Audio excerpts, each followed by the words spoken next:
Oke, hai semuanya. Assalamualaikum warahmatullahi wabarakatuh. Apa kabarnya nih? Mudah-mudahan kalian selalu sehat dan semangat. Bersama Ibu lagi dalam kegiatan bersejarah bersama Bu Fitri di mata pelajaran Sejarah Peminatan kelas 11. Kita masih membahas mengenai bab pertama ya, mengenai kerajaan-kerajaan maritim yang ada di Nusantara. Kemarin kita sudah menjelaskan apa itu maritim. Maritim itu kan sama dengan perairan ya. Terus kerajaan-kerajaan apa saja sih yang termasuk atau yang bersifat kemaritiman itu, yang punya sifat kemaritiman itu. Ternyata tidak semua kerajaan-kerajaan yang ada di Nusantara itu bersifat maritim. Kerajaan-kerajaan yang ada di Nusantara itu kan banyak sekali, sehingga kita bagi jadi dua, ada kerajaan-kerajaan yang bercorak Hindu-Buddha dan ada kerajaan-kerajaan yang bercorak Islam. Nah, untuk membahas kerajaan-kerajaan yang bersifat maritim juga, ini kita bagi jadi dua juga. Ada kerajaan-kerajaan maritim yang bercorak Hindu-Buddha dan ada kerajaan-kerajaan maritim yang bercorak Islam. Yang sudah kita bahas kemarin itu adalah kerajaan Sriwijaya yang bercorak Buddha. Nah, kenapa Sriwijaya yang dibahas terlebih dahulu? Itu karena Sriwijaya itu memang merupakan kerajaan maritim terbesar se-Asia Tenggara, bukan hanya se-Nusantara, tapi se-Asia Tenggara. Kenapa? Karena memang dia dapat menaklukkan banyak kerajaan-kerajaan lain. Terus banyak dia juga bisa menguasai perairan-perairan yang ramai oleh kegiatan pelayaran dan perdagangan, sehingga disebut kerajaan maritim terbesar gitu. Nah, yang kedua yang akan kita bahas sekarang ini adalah kerajaan maritim yang bercorak Hindu-Buddha, yaitu kerajaan Majapahit. Di sini kita lihat judulnya Majapahit sebagai kerajaan agraris maritim. Kenapa ada kata agrarisnya? Karena memang Majapahit itu awalnya memang bersifat agraris gitu. Perairan di Pulau Jawa kan kalau kita lihat atau kalau kita ketahui, memang tidak seluas perairan-perairan yang ada di Sumatera gitu ya, sehingga kebanyakan kalau kerajaan-kerajaan yang ada di Pulau Jawa itu biasanya sifatnya itu lebih ke agraris, ke pertanian gitu. Jadi mata pencahariannya itu lebih menitik beratkan pada kegiatan pertanian. Tapi ternyata Majapahit ini bisa mengembangkan kerajaannya sehingga yang tadinya agraris kemudian bisa berkembang jadi maritim. Gimana itu prosesnya? Itu nanti yang akan kita bahas ya. Nah, sebelumnya kita bahas dulu, sebelum kita bahas ke maritimnya, kita bahas ke kerajaan Majapahitnya, kita bahas dulu bagaimana kegiatan maritim pada abad ke-7 sampai ke-12 di Nusantara ini, khususnya di Pulau Jawa. Kenapa kita lihat kegiatan maritim di Pulau Jawa pada abad ini? Karena memang Majapahit itu kan berada di Pulau Jawa gitu ya, khususnya di Jawa Tengah, tepatnya di Jawa Tengah gitu. Nah, kita lihat di sini sejak zaman kerajaan Mataram kuno, jadi Majapahit itu kan setelah Mataram kuno sampai Kediri gitu ya, lalu Majapahit gitu. Nah, di sini sejak kerajaan Mataram kuno sampai dengan kerajaan Kediri sekitar abad ke-12 Masehi, kegiatan maritim itu ternyata belum berkembang. Jadi memang tadi kan sudah Ibu bilang di awal juga kalau kerajaan-kerajaan yang ada di Jawa itu biasanya menitik beratkan pada kegiatan agraris, pada kegiatan pertanian gitu. Jadi ini menyebabkan maritimnya memang belum terlihat gitu ya, kegiatan perairannya. Jadi maksudnya kegiatan perairan itu sektor perekonomiannya menitik beratkan pada perairan, kayak berdagangnya di air. Nah, itu maksud dari kegiatan maritim gitu ya.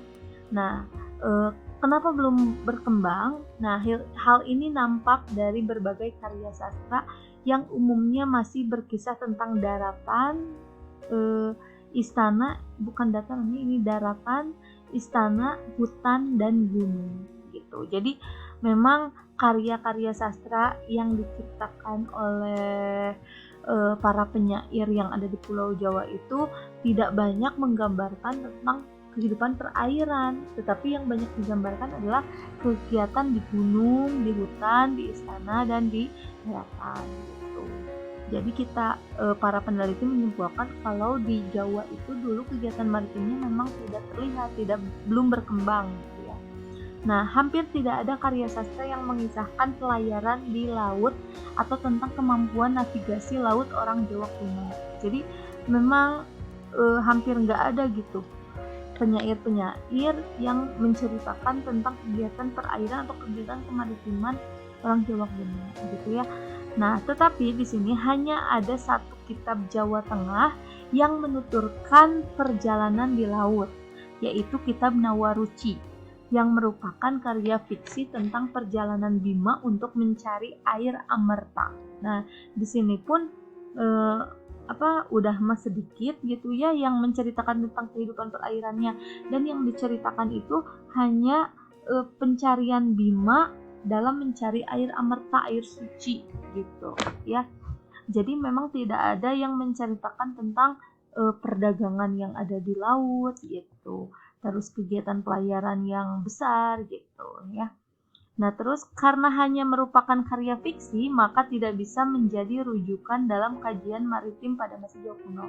Nah, udah mah cuman satu yang membahas tentang air itu ya. Dan ternyata kitab ini kitab fiksi, maksudnya hanya kayak cerita fiktif belaka gitu. Kalau di film-film kan cerita ini hanya fiktif belaka gitu, hanya kayak karangan, hayalan gitu ya. Nah, ini kitab Narawucinya karya fiksi tentang perjalanan Bima mencari air amerta, jadi nggak bisa kita jadikan sumber sejarah gitu. Nah, tapi ternyata ada beberapa bukti yang menyebutkan tentang kegiatan kemaritiman di Pulau Jawa ya pada masa Jawa kuno itu.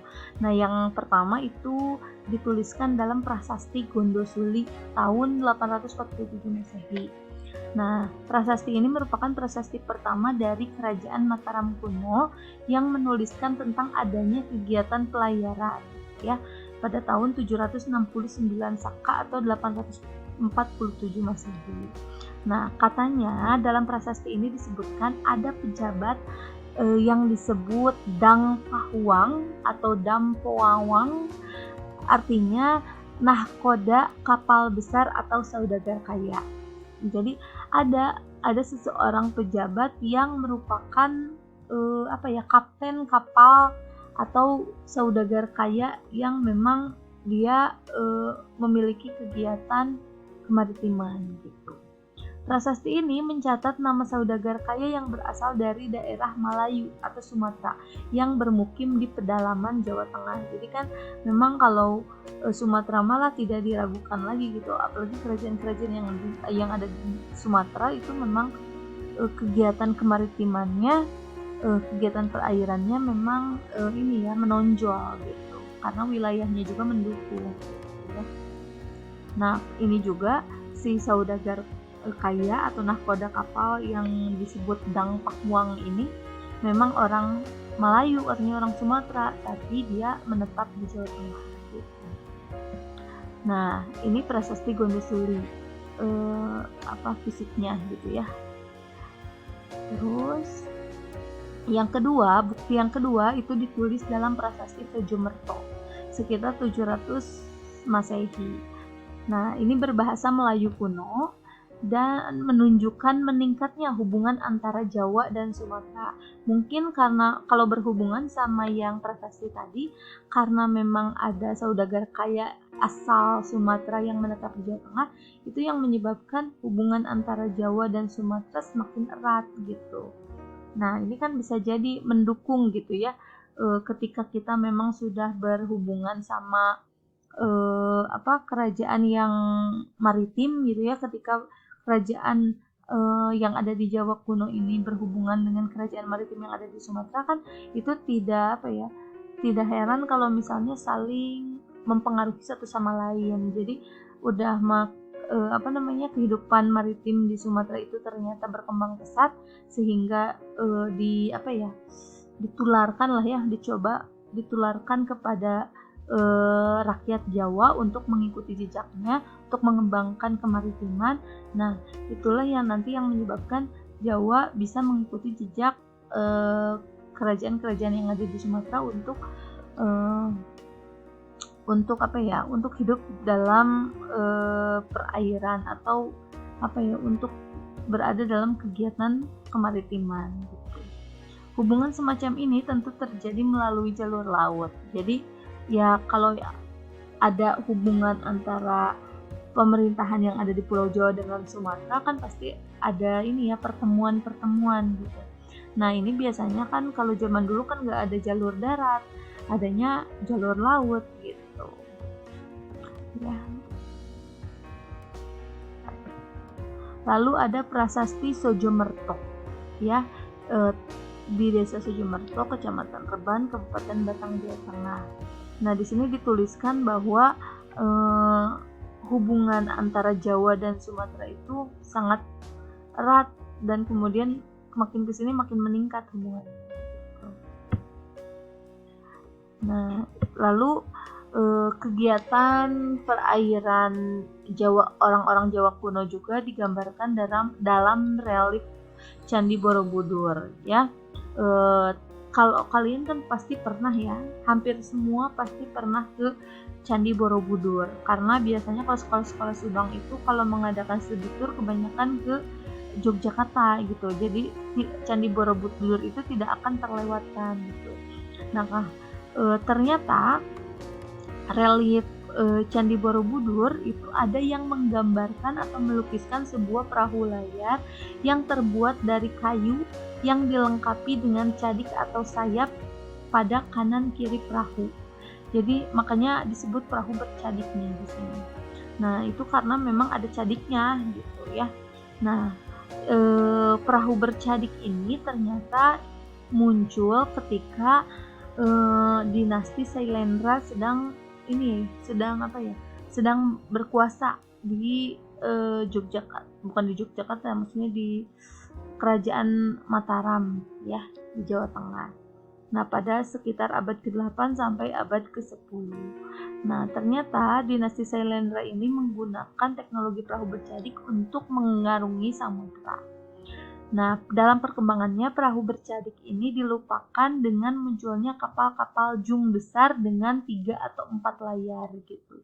Jadi semakin kesini semakin canggih gitu teknologi perairan mereka, sehingga yang tadinya menggunakan perahu bercadik sekarang mereka mencoba untuk membuat kapal-kapal jung besar gitu, kapal layar gitu ya. Nah ini relief Candi Borobudur yang menggambarkan atau melukiskan perahu bercadik ini. Nah coba kalau kalian nanti kan kelas 11 biasanya ini lagi ya studi tour lagi. Kalau misalnya nanti ke Candi Borobudur coba cari relief Candi Borobudur yang melukiskan tentang perahu bercadik. Nah di ini kalau direkonstruksi sama para sejarawan, nah kira-kira seperti ini gitu. Kapal bercadik miliknya dinasti Sailendra itu. Nah, bahkan ya waktu tahun 2016 kalau nggak salah itu pernah orang-orang Jawa itu melakukan ekspedisi ini untuk mengenang ekspedisi Pamalayu itu. Jadi ekspedisi Pamalayu itu kan sebuah perjalanan besar dari kerajaan atau dinasti Sailendra dan kerajaan Majapahit ya, berlanjut pada kerajaan Majapahit.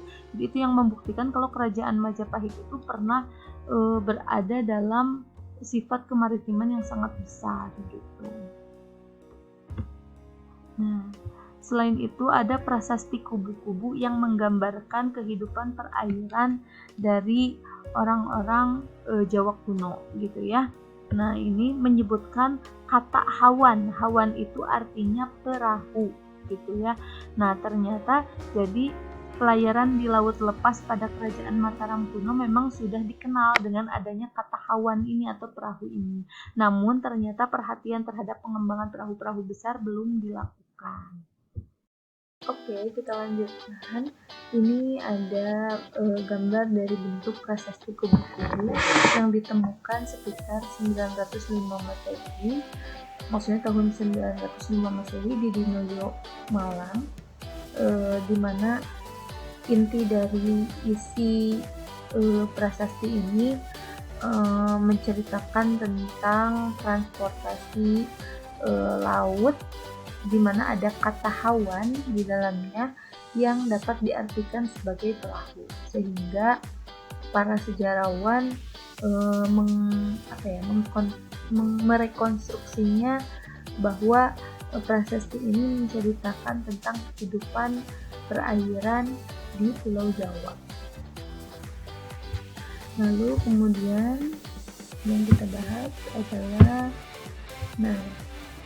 prasasti Kamalagian. Jadi ada lagi sumber-sumber yang menggambarkan tentang kehidupan kemaritiman di Jawa kuno. Itu adalah prasasti Kamalagian yang berangkat tahun 1037 Saka atau 1115 Masehi dari Kerajaan Kediri pada masa pemerintahan Raja Airlangga. Gitu ya. Kalian harus tahu juga bahwa Kerajaan Majapahit berdiri setelah Kerajaan Kediri itu mundur gitu ya. Nah, untuk memperingati pembuatan bendung di Waringin Sabta dan pembangunan pelabuhan Ujung Galuh di Muara Sungai Brantas, Jawa Timur. Jadi prasasti ini dibuat itu untuk memperingati pembuatan bendungan gitu. Nah, melihat kata bendungan sendiri ini kan sudah mengarah pada kehidupan perairan atau kehidupan kemaritiman. Jadi waktu itu, apalagi di sini ada pembangunan pelabuhan, ini sudah sangat menunjukkan bahwa orang-orang Jawa kuno saat itu sudah mulai hidup dalam sifat kemaritiman gitu. Nah, terus di sini ada Sungai Brantas, Jawa Timur. Jadi pelabuhannya dibangun di Sungai Brantas, Jawa Timur. Ini harus kalian tahu juga bahwa Kerajaan Majapahit itu pada awalnya pusat pemerintahannya itu berada di tepi Sungai Brantas dan Sungai Bengawan Solo gitu. Jadi memang Kerajaan Majapahit itu merupakan kelanjutan dari Kerajaan Kediri gitu ya. Nah, di sini pelabuhan Ujung Galuh selalu ramai dikunjungi perahu-perahu dari kerajaan-kerajaan lain di luar Nusantara dengan menggunakan kapal layar besar. Nah, tadi kan setelah awalnya itu kan perahu bercadi yang digunakan untuk untuk melakukan pelayaran. Nah, kemudian seiring berkembangnya zaman, seiring berjalannya waktu, kemudian perahu bercabik itu digantikan oleh kapal-kapal layar yang besar atau jeep tadi, ya. Nah, di sini ada gambar prasasti Kamalagiannya yang ditemukan di Desa Tropodo, Dusun Klayen, Kecamatan Krian, Sidoarjo, Jawa Timur, yang menyebut tentang bendungan Waringin Sabta dan pelabuhan Hubungan. Kemudian, di sini ada ekspedisi Pamalayu pada tahun 1286 ya, yang ditulis dalam kitab Pararaton. Jadi tentang ekspedisi Pamalayu ini ceritanya ada di dalam kitab Pararaton. Dan juga di prasasti Amugapasta yang berangkat tahun 1208 Saka atau 1286 Masehi. Apa itu ekspedisi Pamalayu? Ekspedisi Pamalayu itu adalah sebuah perjalanan besar yang dilakukan oleh kerajaan Majapahit pada saat itu untuk untuk melakukan pengarungan laut yang yang sangat bermakna gitu buat mereka. Nah, berita Cina menyatakan bahwa ketika kerajaan Singosari dipimpin Kertanegara, menyatakan bahwa Kertanegara pernah didatangi utusan dari Kubilai Khan yang bernama Menju Utusan ini bertugas untuk menyampaikan pesan agar Jawa tunduk kepada dinasti Yuan. Kertanegara tidak terima dan marah, lalu melukai wajah utusan tersebut. Jadi waktu itu memang kalian harus bisa menganalisis sendiri kalau kerajaan-kerajaan yang bercorak Hindu Buddha itu yang ada di Pulau Jawa itu biasanya saling berhubungan, berkaitan satu sama lain, apalagi yang pusat pemerintahannya masih di daerah itu juga gitu. Jadi memang misalnya kan kayak tadi kerajaan Mataram kuno setelah mundur digantikan oleh kerajaan Kediri kemudian digantikan oleh kerajaan Majapahit. Jadi saling berkaitan satu sama lain, termasuk ini Singosari juga gitu. Kenapa ada di pembahasan kerajaan Majapahit? Karena memang berhubungan dengan ekspedisi Pemalayu gitu ya, dengan kerajaan Majapahit. Nah, untuk mengantisipasi serangan dari Kebelaikan, Kertanegara segera mengirimkan ekspedisi Pemalayu ke Swarna Bumi atau Sumatera. Jadi kan ini tadi Ibu bilang ekspedisi Pemalayu itu merupakan suatu perjalanan perairan besar yang dilakukan oleh orang-orang Jawa kuno itu ya, yang sangat bermakna. Kenapa bermaknanya? Karena memang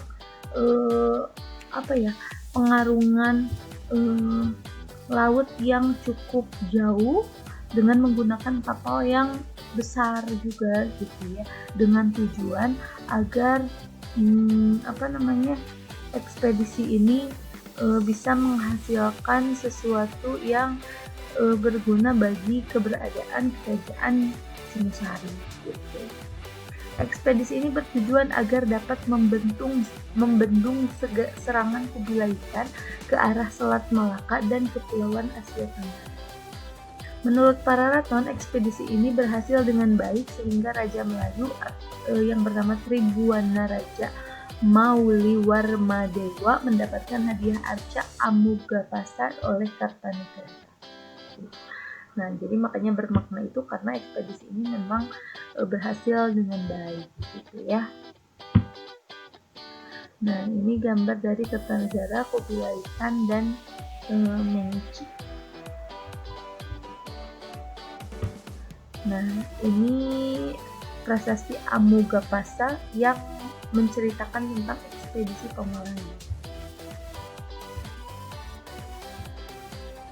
Nah, kemudian cerita tentang kerajaan Majapahit juga ini ada di dalam berita Mahuan. Mahuan itu adalah juru catat Laksamana Cheng Ho berkunjung ke Majapahit pada masa akhir pemerintahan Hayam Wuruk. Kalian harus tahu kalau Hayam Wuruk ini adalah raja dari kerajaan Majapahit, di mana saat ketika dia bertahta atau dia memimpin menampuk kekuasaan, nah Majapahit ini kemudian berkembang pesat menjadi kerajaan yang besar, bahkan bisa mengembangkan dari yang tadinya agraris menjadi kerajaan maritim gitu. Hayam Wuruk juga tidak sendiri. Hayam Wuruk mengembangkan kerajaan Majapahit itu dibantu oleh patihnya yang bernama Gajah Mada. Pasti kalian gak asing lagi. Berita Mahuan ini menguraikan bahwa perekonomian Majapahit masa itu relatif maju dan kegiatan pertanian yang berkembang pesat. Nah, ini yang udah Ibu jelaskan tadi bahwa asalnya itu kerajaan Majapahit itu memang bersifat agraris gitu. Jadi sektor perekonomiannya bertumpu pada sektor pertanian gitu. Penduduk di pantai utara seperti Gresik, Tuban, Surabaya, dan Canggu kebanyakan menjadi pedagang. Kota-kota pelabuhan tersebut banyak dikunjungi oleh pedagang asing yang berasal dari Arab, India, Asia Tenggara, dan Cina.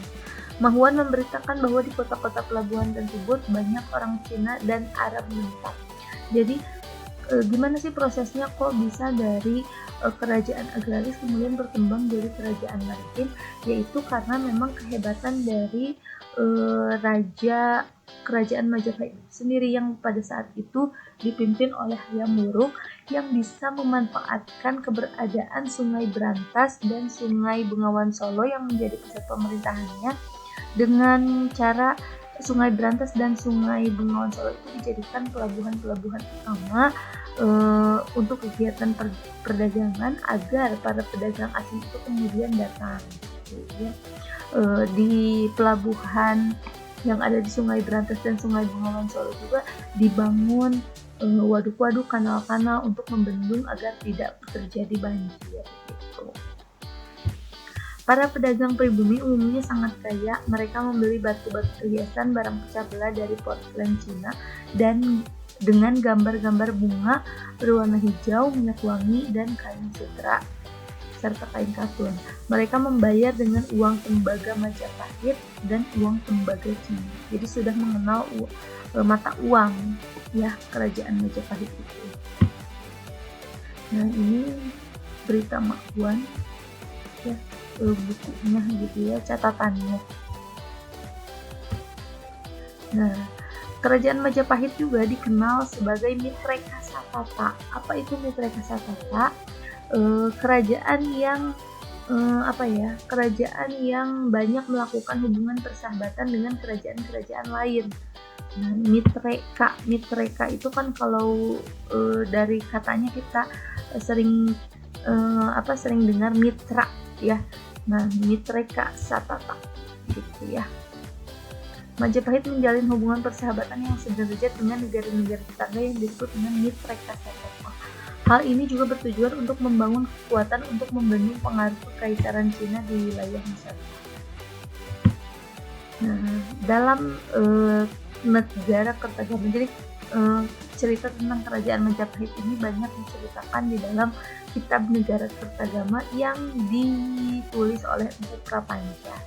Pada masa Majapahit di bawah Hayam Wuruk ada beberapa negara sahabat yang disebut sebagai Mitra Satata atau tadi Mitreka Satata itu di luar Nusantara, yaitu Thailand, Chiang Kayodhyapura, dan Dharmanagari, dari Myanmar, Marutma dan Rajapura, dan dari Kamboja dan Vietnam, Champa dan Yawana. Jadi hubungan persahabatannya tidak hanya kerajaan-kerajaan yang ada di dalam Nusantara saja, tetapi juga di luar Nusantara. Nah, ini jalinan hubungan kerjasama antara kerajaan Majapahit dengan yang ada di luar Nusantara. Nah, ini adalah gambar Patih Gajah Mada ya, patihnya dari Hayam Wuruk. Jadi Hayam Wuruk itu juga tidak akan berhasil mengembangkan kerajaan Majapahit kalau memang tidak dibantu oleh patihnya yang sangat hebat ini, yaitu Patih Gajah Mada.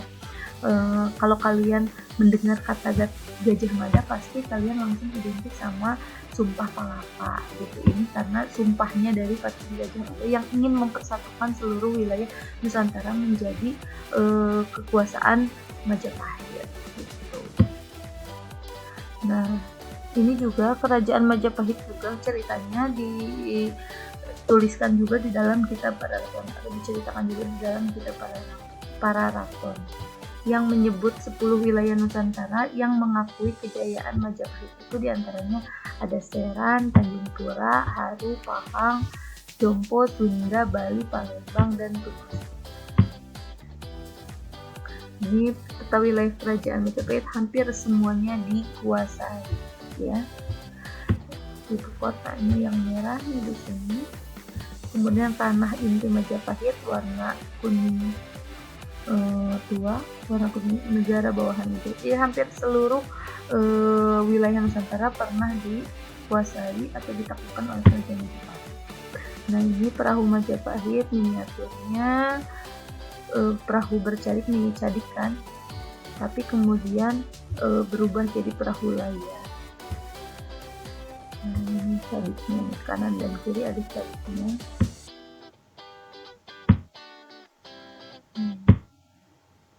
Ini Patih Gajah Mada. Yang mendirikan kerajaan Majapahit itu adalah Raden Wijaya ya.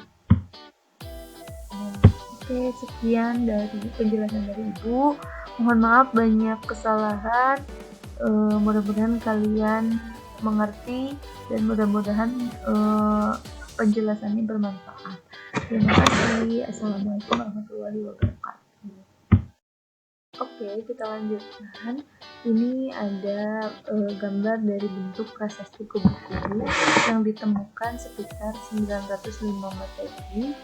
Maksudnya tahun 905 Masehi di Dinoyo, Malang, di mana inti dari isi prasasti ini menceritakan tentang transportasi laut, di mana ada kata hawan di dalamnya yang dapat diartikan sebagai perahu, sehingga para sejarawan merekonstruksinya bahwa prasasti ini menceritakan tentang kehidupan perairan di Pulau Jawa. Lalu kemudian yang kita bahas adalah prasasti Kamalagian. Jadi ada lagi sumber-sumber yang menggambarkan tentang kehidupan kemaritiman di Jawa kuno. Itu adalah prasasti Kamalagian yang berangkat tahun 1037 Saka atau 1115 Masehi dari Kerajaan Kediri pada masa pemerintahan Raja Airlangga. Gitu ya. Kalian harus tahu juga bahwa Kerajaan Majapahit berdiri setelah Kerajaan Kediri itu mundur gitu ya. Nah, untuk memperingati pembuatan bendung di Waringin Sakta dan pembangunan pelabuhan Ujung Galuh di Muara Sungai Brantas, Jawa Timur. Jadi prasasti ini dibuat itu untuk memperingati pembuatan bendungan gitu. Nah, melihat kata bendungan sendiri ini kan sudah mengarah pada kehidupan perairan atau kehidupan kemaritiman. Jadi waktu itu, apalagi di sini ada pembangunan pelabuhan, ini sudah sangat menunjukkan bahwa orang-orang Jawa kuno saat itu sudah mulai hidup dalam sifat kemaritiman gitu. Nah, terus di sini ada Sungai Brantas, Jawa Timur. Jadi pelabuhannya dibangun di Sungai Brantas, Jawa Timur. Ini harus kalian tahu juga bahwa Kerajaan Majapahit itu pada awalnya pusat pemerintahannya itu berada di tepi Sungai Brantas dan Sungai Bengawan Solo gitu. Jadi memang Kerajaan Majapahit itu merupakan kelanjutan dari Kerajaan Kediri gitu ya. Nah, di sini pelabuhan Ujung Galuh selalu ramai dikunjungi perahu-perahu dari kerajaan-kerajaan lain di luar Nusantara dengan menggunakan kapal layar besar. Nah, tadi kan setelah awalnya itu kan perahu bercadi yang digunakan untuk untuk melakukan pelayaran. Nah, kemudian seiring berkembangnya zaman, seiring berjalannya waktu, kemudian perahu bercabik itu digantikan oleh kapal-kapal layar yang besar atau jeep tadi, ya. Nah, di sini ada gambar prasasti Kamalagiannya yang ditemukan di Desa Tropodo, Dusun Klagen, Kecamatan Krian, Sidoarjo, Jawa Timur, yang menyebut tentang bendungan Waringin Sakta dan pelabuhan Hubungan. Kemudian, di sini ada ekspedisi Pamalayu pada tahun 1286 ya, yang ditulis dalam kitab Pararaton. Jadi tentang ekspedisi Pamalayu ini ceritanya ada di dalam kitab Pararaton. Dan juga di prasasti Amugapasta yang berangkat tahun 1208 Saka atau 1286 Masehi. Apa itu ekspedisi Pamalayu? Ekspedisi Pamalayu itu adalah sebuah perjalanan besar yang dilakukan oleh kerajaan Majapahit pada saat itu untuk untuk melakukan pengarungan laut yang yang sangat bermakna gitu buat mereka. Nah, berita Cina menyatakan bahwa ketika kerajaan Singosari dipimpin Kertanegara, menyatakan bahwa Kertanegara pernah didatangi utusan dari Kubilai Khan yang bernama Menji. Utusan ini bertugas untuk menyampaikan pesan agar Jawa tunduk kepada dinasti Yuan. Kertanegara tidak terima dan marah, lalu melukai wajah utusan tersebut. Jadi waktu itu memang kalian harus bisa menganalisis sendiri kalau kerajaan-kerajaan yang bercorak Hindu Buddha itu yang ada di Pulau Jawa itu biasanya saling berhubungan, berkaitan satu sama lain, apalagi yang pusat pemerintahannya masih di daerah itu juga gitu. Jadi memang misalnya kan kayak tadi kerajaan Mataram kuno setelah mundur digantikan oleh kerajaan Kediri kemudian digantikan oleh kerajaan Majapahit. Jadi saling berkaitan satu sama lain, termasuk ini Singosari juga gitu. Kenapa ada di pembahasan kerajaan Majapahit? Karena memang berhubungan dengan ekspedisi Pemalayu gitu ya, dengan kerajaan Majapahit. Nah, untuk mengantisipasi serangan dari Kubilai-Khan, Kertanegara segera mengirimkan ekspedisi Pemalayu ke Swarna Bumi atau Sumatera. Jadi kan ini tadi Ibu bilang ekspedisi Pemalayu itu merupakan suatu perjalanan perairan besar yang dilakukan oleh orang-orang Jawa kuno itu ya, yang sangat bermakna. Kenapa bermaknanya? Karena memang pengarungan laut yang cukup jauh dengan menggunakan kapal yang besar juga gitu ya, dengan tujuan agar ekspedisi ini bisa menghasilkan sesuatu yang berguna bagi keberadaan kerajaan Singosari gitu. Ekspedisi ini bertujuan agar dapat membendung serangan Kubilai-Khan ke arah Selat Malaka dan Kepulauan Asia Tenggara.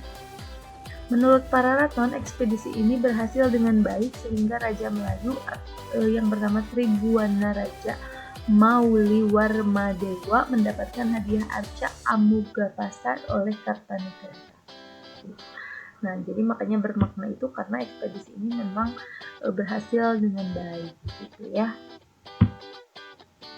Nah, ini gambar dari Kertanegara, Kubilai-Khan dan Meiji. Nah, ini prasasti Amugapasa yang menceritakan tentang ekspedisi Pemalayu. Nah, kemudian cerita tentang kerajaan Majapahit juga ini ada di dalam berita Mahuan. Mahuan itu adalah juru catat Laksamana Cheng Ho berkunjung ke Majapahit pada masa akhir pemerintahan Hayam Wuruk. Kalian harus tahu kalau Hayam Wuruk ini adalah raja dari kerajaan Majapahit, di mana saat ketika dia bertahta atau dia memimpin menampuk kekuasaan, nah Majapahit ini kemudian berkembang pesat menjadi kerajaan yang besar, bahkan bisa mengembangkan dari yang tadinya agraris menjadi kerajaan maritim gitu. Hayam Wuruk juga tidak sendiri.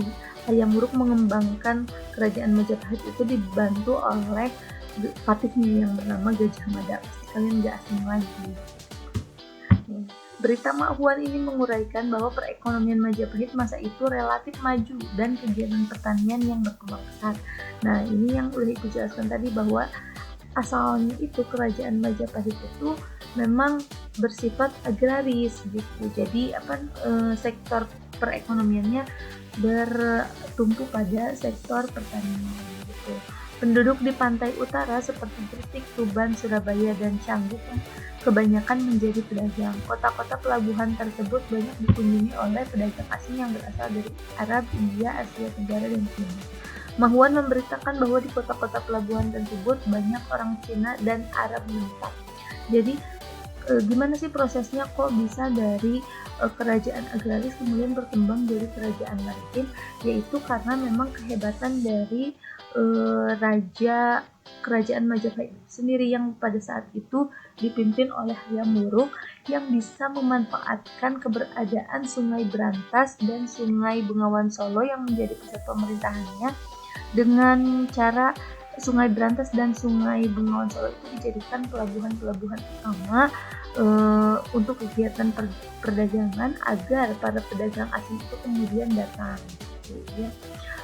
Di pelabuhan yang ada di Sungai Brantas dan Sungai Bengawan Solo juga dibangun waduk-waduk, kanal-kanal untuk membendung agar tidak terjadi banjir gitu. Para pedagang pribumi umumnya sangat kaya. Mereka membeli batu-batu perhiasan, barang pecah belah dari porselen Cina dan dengan gambar-gambar bunga berwarna hijau, minyak wangi, dan kain sutra serta kain katun. Mereka membayar dengan uang tembaga Majapahit dan uang tembaga Cina. Jadi sudah mengenal mata uang ya kerajaan Majapahit itu. Nah, ini berita Makwan ya, bukunya gitu ya, catatannya. Nah, kerajaan Majapahit juga dikenal sebagai Mitreka Satata. Apa itu Mitreka Satata? Kerajaan yang kerajaan yang banyak melakukan hubungan persahabatan dengan kerajaan-kerajaan lain. Nah, mitreka itu kan kalau dari katanya kita sering dengar mitra ya. Nah, Mitreka Satata gitu ya. Majapahit menjalin hubungan persahabatan yang sederajat dengan negara-negara tetangga yang disebut dengan Mitreka Satata. Hal ini juga bertujuan untuk membangun kekuatan untuk membendung pengaruh kekaisaran Cina di wilayah Nusantara. Nah, dalam negara Kertagama, jadi cerita tentang kerajaan Majapahit ini banyak diceritakan di dalam kitab Negara Kertagama yang ditulis oleh Empu Prapanca. Pada masa Majapahit di bawah Hayam Wuruk, ada beberapa negara sahabat yang disebut sebagai Mitra Satata atau tadi Mitreka Satata itu di luar Nusantara, yaitu Thailand, Chiang Kayodhyapura, dan Dharmanagari, dari Myanmar, Marutma dan Rajapura, dan dari Kamboja dan Vietnam, Champa dan Yawana. Jadi hubungan persahabatannya tidak hanya kerajaan-kerajaan yang ada di dalam Nusantara saja, tetapi juga di luar Nusantara. Nah, ini jalinan hubungan kerjasama antara kerajaan Majapahit dengan yang ada di luar Nusantara. Nah, ini adalah gambar Patih Gajah Mada ya, patihnya dari Hayam Wuruk. Jadi Hayam Wuruk itu juga tidak akan berhasil mengembangkan kerajaan Majapahit kalau memang tidak dibantu oleh patihnya yang sangat hebat ini, yaitu Patih Gajah Mada. Kalau kalian mendengar kata Gajah Mada, pasti kalian langsung identik sama Sumpah Palapa gitu. Ini karena sumpahnya dari Patih Gajah Mada yang ingin mempersatukan seluruh wilayah Nusantara menjadi kekuasaan Majapahit gitu. Nah, ini juga kerajaan Majapahit juga ceritanya dituliskan juga di dalam kitab Pararaton, atau diceritakan juga di dalam kitab Pararaton yang menyebut 10 wilayah Nusantara yang mengakui kejayaan Majapahit. Itu diantaranya ada Seran, Tanjung Pura, Haru, Pahang, Jompo, Sunda, Bali, Palembang, dan Tuban. Ini peta wilayah kerajaan Majapahit hampir semuanya dikuasai ya. Itu kotanya yang merah nih di sini. Kemudian tanah inti Majapahit warna kuning tua, warna kuning negara bawahan itu. Jadi hampir seluruh wilayah Nusantara pernah dikuasai atau ditaklukkan oleh kerajaan Majapahit. Nah, ini perahu Majapahit miniaturnya, perahu bercadik mini cadik kan, tapi kemudian berubah jadi perahu layar. Ini cadiknya, kanan dan kiri ada cadiknya.